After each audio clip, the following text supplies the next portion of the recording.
All right, y'all. We are here with practice quiz number 2 for LT number 5, parent graphs and parabolas. We're going to talk through it here. So start with standard 5.1. Write the equation given transformations and describe the transformations given an equation. Back and forth, descriptions to equation. First, write the equation of a square root function, y equals the square root of x, that has been vertically stretched by a factor of 3. That tells us our a value is 3. Translated 4 units down. Translated 4 units down means that our k value is -4.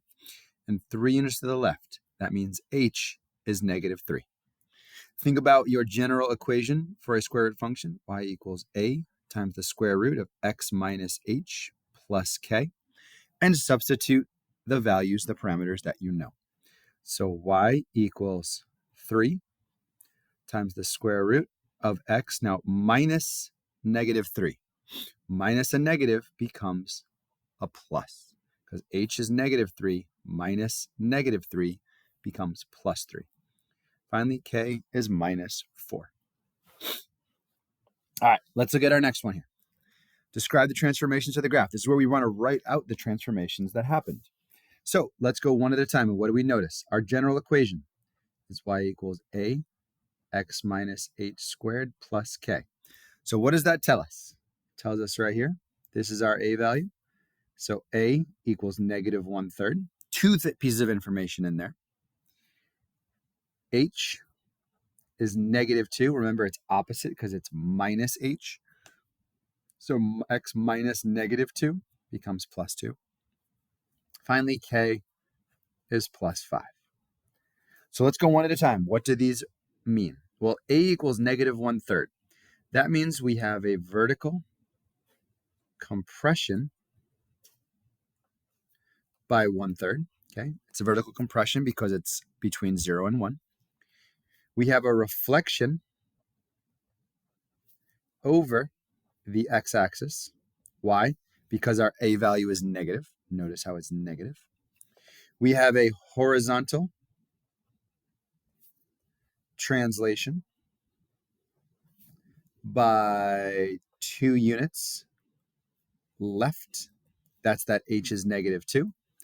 And lastly, we have a vertical translation. Vertical translation 5 units up. That's the k equals 5. This +5 at the end moves our graph 5 units up. That's standard 5.1. All right, let's look at 5.2. Sketch the graph of x equals 2 times y minus 1 squared minus 3. First step, think about your parent graph here. X equals y squared. So x equals a. Now this one's weird. This is the sleeping parabola. So h and k are flipped just like x and y are. Okay? But they have the same effect. So here, what do we notice from here, from our equation? A is 2. So a equals 2. K is right here. So y minus k, which means that k equals 1. And h out here is -3. These move the sleeping parabola the same way, AH and K. Sorry, you can't see that. AH and K move it the same way. So start with your vertex. The vertex is at H comma K. This is your vertex. So that's at -3, 1, right there. Now think about your growth pattern, y equals x squared. When its a value is 1, we go over 1, up 1. Here my a value is 2, which means I'm going to go over 1, up 2. Now, it's sideways because it's x equals y squared. It's a sleeping parabola. It's sideways. This one's tricky. All right? From there, continue your parabola out. Instead of going over 2, up 4, we go over 2, up 8. And draw your sleeping parabola. Like that. All right, let's look at the next one. Write the equation of the graph below. Well, what kind of graph has a V shape like that? I know this must be absolute value. A times the absolute value of x minus h plus k. Think about your values. Well, our vertex right here is at h comma k at -2, -3. So that means h must be -2 k must be -3. And our a value, we can see as we go over 2, up 1, well, an absolute value, if it was y equals the absolute value of x, we'd go over 2, up 2. So instead of going up 2, we're going up 1. That means our a value must be 1/2. It's been vertically compressed. It's been flattened out. Okay, the graph has been flattened. So in that case, our equation is y equals my a value of 1/2 x plus 2, because it's minus -2, minus 3. So there are standards 5.1 and 5.2. Let's flip it over. For standard 5.3, completing the square to create graphing form. First one here, you've got a circle. All right, this is the equation of a circle. So we're going to have to do this twice. So you've got x squared minus 6x to complete the square. We're going to add some number to make it a perfect square trinomial. If we add that number, we have to subtract it. Then we have plus y squared minus 4y. Again, we're going to add some number and subtract it. And then we have equals 12 over here. This part right here is going to, both of these are going to become perfect square trinomials. How do I figure out what number goes here? I take my b value, divide it by 2 to make -3, then square it. -3 squared is 9. What does this become? X squared minus 6x plus 9. If I factored that, it would be x minus 3 squared. If I add 9, I have to subtract 9. Y squared minus 4y, what number goes here? Divide by 2. -4 divided by 2 is -2. -2 squared is positive 4. So this would be y minus 2 squared. I take the -4, divide it by 2. That goes here. Square this to figure out what needs to complete the square. And if I add 4, I have to subtract 4. So minus 4 equals 12. Now I can simplify. X minus 3 squared plus y minus 2 squared, -9 minus 4 is minus 13. Finally, get it into circle graphing form. X minus 3 squared plus y minus 2 squared equals 25. This means it's a circle with a center at 3, 2 with a radius of 5, the square root of 25. All right. And on this side, change the equation 4x squared minus 8x plus 1 into graphing form. First step, because the a value here is not 1, I have to factor it out. So I'm going to factor out a 4. 4 times what is 4x squared is just x squared. -8 divided by 4 is -2x. And then 1/4 divided by 4 is 1/4. Or 1 divided by 4, excuse me. Now I'm going to complete the square. 4 x squared minus 2x. I'm going to add some amount and subtract the same amount so I can turn this into a perfect square trinomial. So I divide -2 by 2, and that becomes -1. -1 squared is positive 1. If I add 1, I have to subtract 1. So -1 plus 1/4 is -3/4. Notice how this whole part is in brackets because I've still factored out the 4. Now what I have to do now is distribute the 4. So y equals 4 times x minus 1 squared. 4 times -3/4 is -3. So this is my final answer right here. All right, that was 5.3. Let's look at 5.4.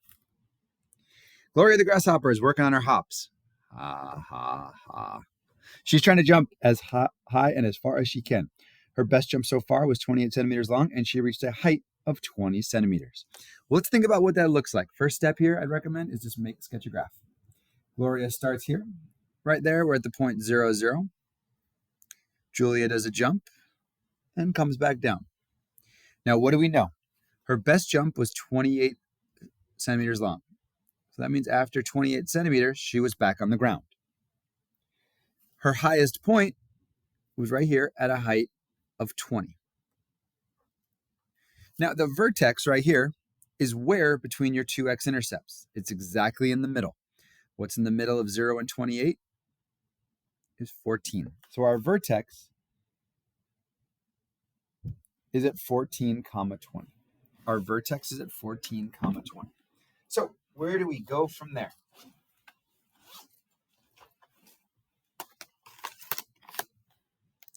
Alrighty. So where do we go from there? Well, our equation is going to be a parabola. I'm going to use graphing form because I'm going to work off the vertex here. I'm going to use graphing form here. So what do we know? We know that h and k is the vertex, and the vertex is at 14, 20. I also need an x, y point to substitute in because ultimately I'm going to solve for a. Easiest one to use here is 0, 0. Let's make it simple. So that means y is 0. I don't know a. X is 0. H is 14. K is 20. Simplify. 0 equals 14 squared is 196. A plus 20. Subtract 20 from both sides, so negative 20 equals 196a. Divide both sides by 196. And you're going to get, let's see, what is that simplified down to? A equals negative 5 over 49. So what's my equation here? Y equals my a value, negative 5 over 49.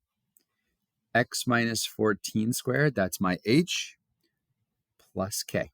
That would be the equation that models the path of Gloria's best jump. Now it tells us, part B, Gloria bumped into a fly at 15 centimeters during her descent. This means a height of 15, which means what? Y equals 15. What was the horizontal distance? We need to solve for x. So that means when y is 15, we are solving this equation for x. X minus 14 squared. Oops, sorry, that should go outside. Plus 20. Let's solve this. Subtract 20 from both sides. I'm going to get negative 5 equals negative 5 over 49. X minus 14 squared. I'm going to divide both sides by negative 5 over 49.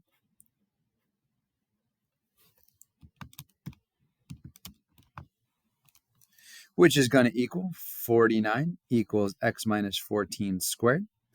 Now at this point, how do I undo the square? I square root both sides. Now it turns out when you do this, you need to account for both possibilities. X minus 14 could equal plus or minus 7. We don't know. In this case, there are 2 points where the vertical distance is 15. Maybe it's somewhere around here and somewhere around here. This is something, comma 15. This one is something, comma 15. Now it's clear here that we want the one during her descent. So that's this one right here. This is going to be our answer. But we need to recognize that there may be 2. So be careful here. So when we take here, we have 2 options. Either 7 equals x minus 14 or negative 7 equals x minus 14. Let's see what happens. So either x is 21 or, oops, sorry, that should be plus 14. 7 equals x. Which one makes more sense? Well, it's the one between 14 and 28. It needs to be this one. So the horizontal distance was 21 centimeters. That's how we would solve that. All right, my friends, that is standard 5.4. That is your LT5 practice quiz number 2. Hope this was helpful. Good luck.